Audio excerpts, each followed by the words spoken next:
M Q M और people party का dead lock खत्म, सदर से मुलाकात की अंदरूनी कहानी सामने आ गई। एम क्यू एम ने कराची में अमन कायम करने में मुकम्मल ताउन की यकीन दहानी करा दी।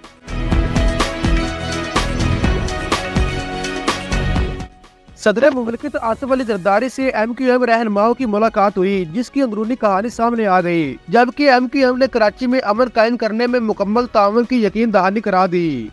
तफसीलात के मुताबिक सदर मुमलिकत आसिफ अली जरदारी से एम क्यू एम के वफद की डॉक्टर खालिद मकबूल सिद्दीकी की सरबराही में वजीर आला हाउस कराची में मुलाकात हुई। एम क्यू एम के वफद में डॉक्टर खालिद मकबूल सिद्दीकी के अलावा डॉक्टर फारूक सित्तार और मुस्तफा कमाल शामिल थे, जबकि वजीर आला सिंध मुराद अली शाह और वफाकी वजीर दाखिला मोहसिन नकवी भी मौजूद थे।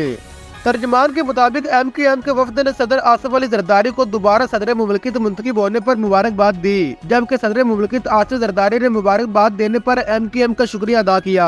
एम क्यू एम वफद ने सदर मुमलिकत आसिफ अली जरदारी से कराची में अमन और अमान से मुतल्लक बातचीत भी की। सदर आसिफ अली जरदारी ने कहा कि सिंध में अमन और अमान से मुतल्लक आज वजीर आला हाउस में इजलास करने आए हैं। अमन और अमान की बहाली में हम तमाम स्टेक होल्डर को साथ लेकर चलेंगे। तर्जमान के मुताबिक एम क्यू एम वफद ने इस हवाले से सदर मुमलिकत को भरपूर ताउन की यकीन दहानी करवाई।